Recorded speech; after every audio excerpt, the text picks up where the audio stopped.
Hey, welcome to the show. What I want to do in this episode is talk a bit about crack climbing and kind of the training as I get ready for some of these outdoor trips. So, I've been watching a lot of YouTube videos, specifically Tom Randall and Pete Whitaker, which are the Wide Boys. They're crack climbers over in the UK and really interesting guys to watch and to listen to. What struck me was in one of the videos I saw, Tom Randall talked about, people always ask him, how long does it take to get good at crack climbing? And his response was, you need to do about 1 vertical mile of a particular width. So I'm sure most of you know, but for you that don't, you basically have fingers, hands, fists, and off width. So those are the widths. Hands are the easiest, so it's always a great place to start.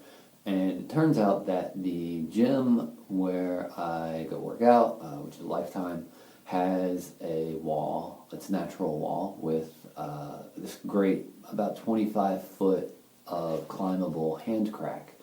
So I decided I was going to do a mile of this crack leading up to the spring and climbing season. So, I figured it up, and I have to climb this thing about 211 times, which I've done. At some point I got really good at it. Obviously, it's the same climb over and over, and I started just doing laps, which has helped build some endurance and strength too, which is great. So, the image of the climb here. I'll put it up here. So it's a really great climb. It's a great learning climb.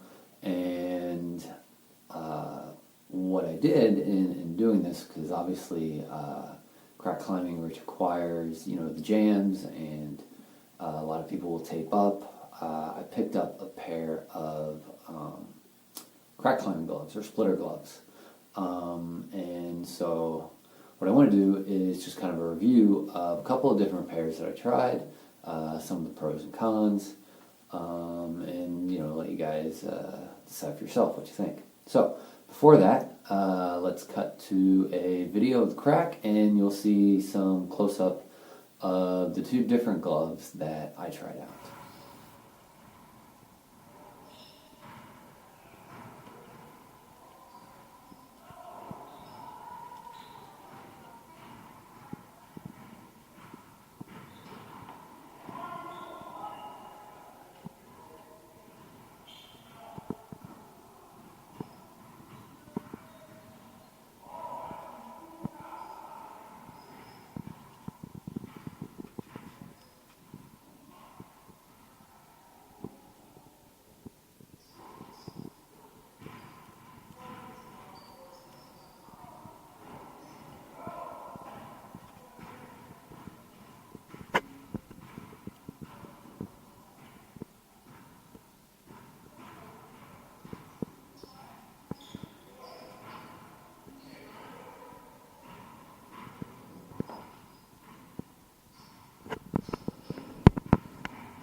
Okay, so welcome back. Hope you enjoyed that. What I have first is a pair of Climax gloves. So I did my research and I looked at all the different gloves out there, which there aren't a lot of them. The 2 big popular ones are the Outdoor Research gloves and the Osun gloves.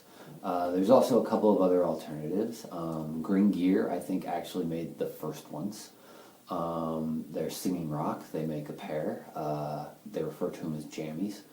And Climax makes some. They're all a little bit different.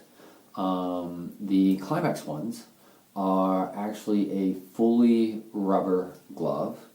And, it's very much just like your shoe rubber.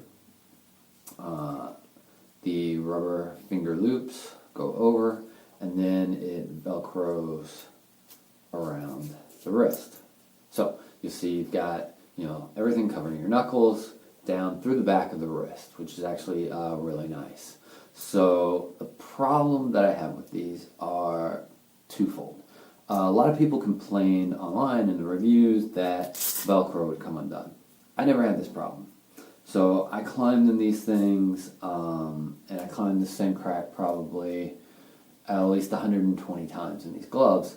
And there's a particular constriction that I would jam in, and that I thought for sure would rip the Velcro off. Never did.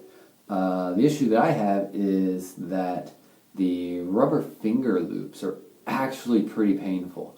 They start to pull at your fingers as you're jamming, and you're pulling on this.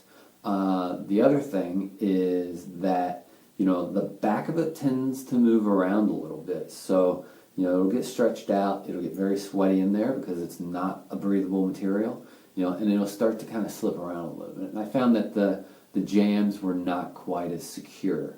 However, they were low cost. They did protect down below kind of the wrist area, right? Which I liked a lot. And they were secure in the jams, there's no doubt.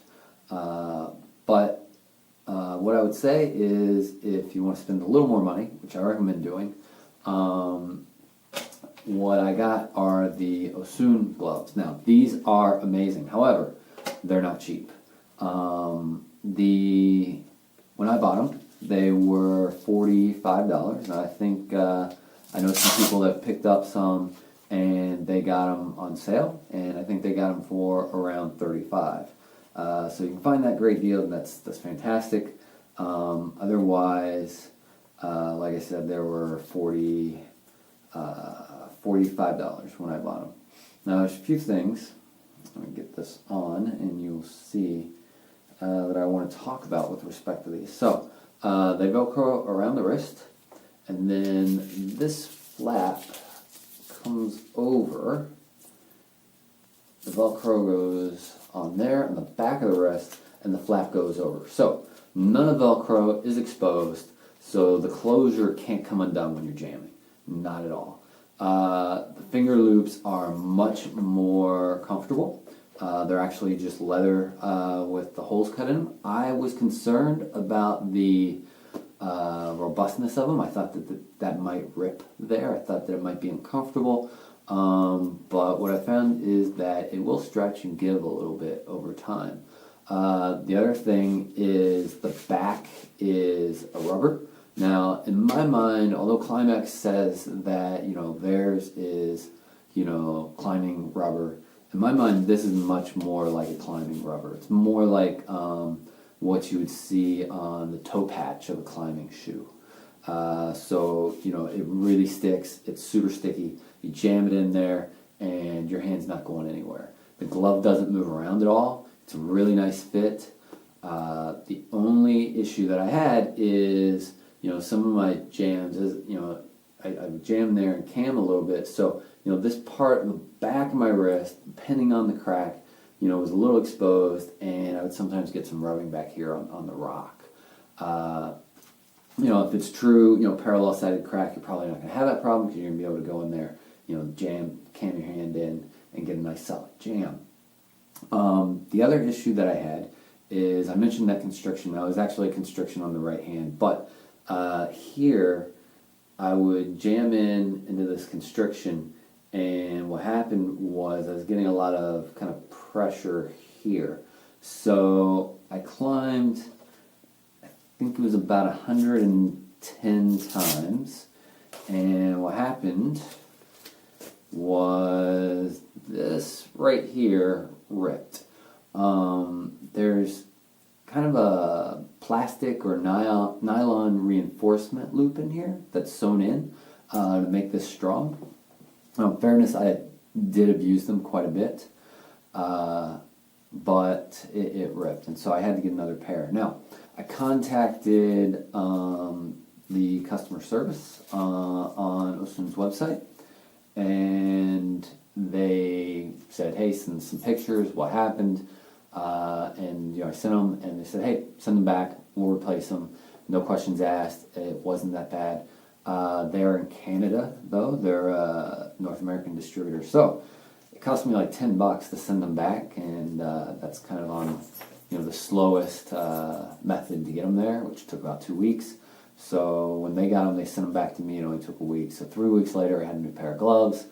So they definitely stand behind their products, which is fantastic, and it's an amazing product.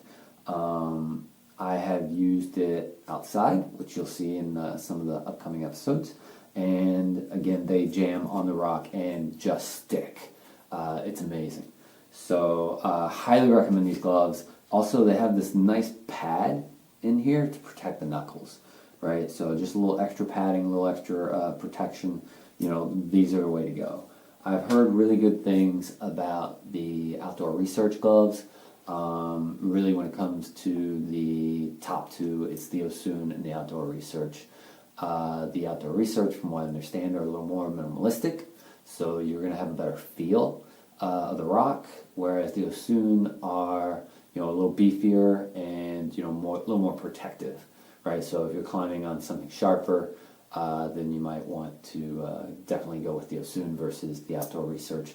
I haven't tried the Outdoor Research myself, so I don't know exactly how they fit, what their upsides, downsides are, just what I've read. So with that, I would say go out, get some crack climbing gloves, give it a shot. It makes it so much better, it makes it so much easier, and it's such a critical aspect of trad climbing. So going to be employing it quite a bit this summer, this climbing season. So hope you enjoyed the show. Hope you learned something. Hope the review is helpful. And if you have any questions, just put them in the comments, and I'll be happy to answer. See you next time.